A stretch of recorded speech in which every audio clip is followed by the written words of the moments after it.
এবার তোমরা সীমান্তে আসার আগে একটু চিন্তা ভাবনা করে আইসো, হ্যাঁ? তবে আমি জানি না প্র্যাকটিক্যালি ঘটনাটা কোন দিকে মোড় নিতে যাচ্ছে।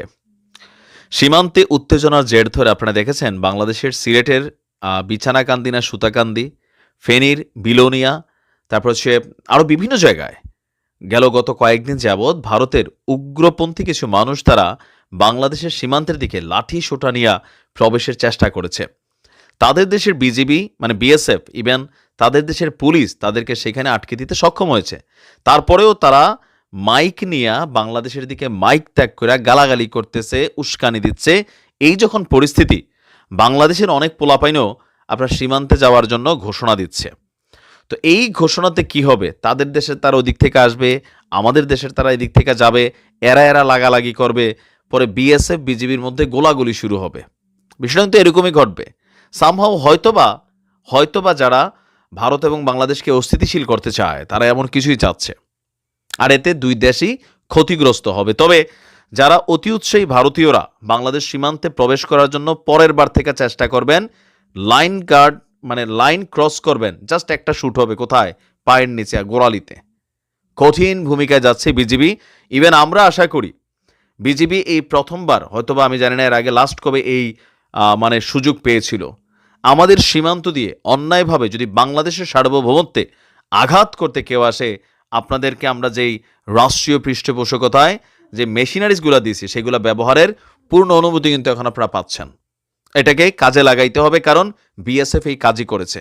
তবে আমাদের পক্ষ থেকে উস্কানি দিয়ে কোনো ধরনের ঘটনা হোক সেইটা আমরা চাই না।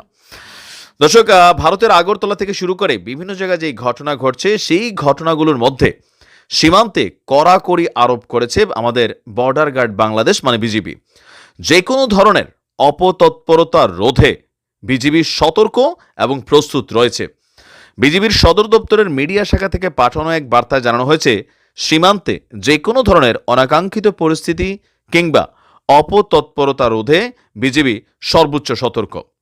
আর অপরদিকে আমরা দেখছি যে ভারতের বিএসএফও তারাও কিন্তু তাদের ওইখানে সীমান্তে নিরাপত্তা জোরদার করেছে, কারণ তাদের দেশের কোনো মানুষ যদি তাদেরকে ডিঙাইয়া সীমান্তে আসে, আমাদের লাইন ক্রস করে দেন, আমরা কিন্তু তাদেরকে পয়েন্ট করার জন্য আইনত আন্তর্জাতিক অঙ্গনেও কিন্তু আমরা সঠিক। এখানে অন্য কোনো লাইন করার সুযোগ নাই, বা এটা নিয়ে ভারত এক্সট্রা কোনো অ্যাডভান্টেজ কিন্তু নিতে পারবে না। কারণ কি, আপনি একটা দেশে প্রকাশ্যে আপনি লাঠি সোটা নিয়ে বা বিভিন্ন কারণে হামলা চালাইতে যাবেন, সেখানে সীমান্তে বসবাসকারী মানুষ আতঙ্কিত হবে, আপনি মাইক দিয়া উস্কানি দিবেন, তো এটাতে তো স্বাভাবিক আমাদের দেশ রিয়েক্ট করবেই। তা আমরাও চাই না আমাদের বাংলাদেশের কোনো মানুষ ওই এদের মতন এরকম মূর্খ অ্যাক্টিভিটিস করবেন, সীমান্তে দৌড় দিয়ে চলে যাবেন, যাইয়া বলবেন যে একদম ভারত ঢুইকা যাবো, তাই না?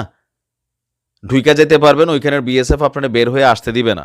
আর পরে যাদের বেশি মনে হয় যে একদম জয় করে ফেলবেন, তো যান সীমান্তে যাইয়া যে যে পয়েন্টে ভারতের তারা খেলতে চায়, আর বাংলাদেশেরও যাদের মনে হয় যে শরীরে একটু খেলার মতন জোশ আছে এক্সট্রা, আপনারাও যাইয়া সেখানে খেলতে পারেন।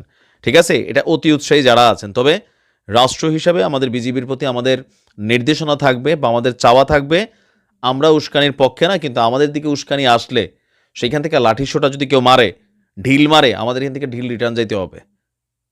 ঢিল খাইয়ে আমরা সংযম প্রদর্শন করার জন্য কিন্তু প্রস্তুত না। আমি নিজে ঢিল মারার পক্ষে না, কিন্তু ওইখান থেকে ঢিল আসলে খাইয়া বললাম যে আমরা সর্বোচ্চ সংযম প্রদর্শন করছি, ভারতীয় হাই কমিশনারকে খবর দিলাম, ওনারে বললাম যে দেখো ব্যবস্থা নাও। এগুলা নিতে নিতে ভারত বাংলাদেশ করতে করতে সীমান্তে হাজার হাজার মানুষ কিন্তু মরে গেছে। কয়জন আমাদের এখান থেকে ভারতের মারা গেছে? আমরাই মারা গেছি অলওয়েজ। সো বাংলাদেশের পক্ষ থেকে আমরা শান্তির পক্ষে, কিন্তু লিমিট ক্রস করলে অফকোর্স আমরাও চাইবো আমাদের দেশের বিজিবি অ্যাকশনে নামবে। বিজিবি বলছে যে কোনো ধরনের পরিস্থিতি সীমান্তে এপার বাংলা বা ওপার বাংলা যেই বাংলা থেকে হয়, বিজিবি শক্ত হাতে কঠোরভাবে দমন করবে।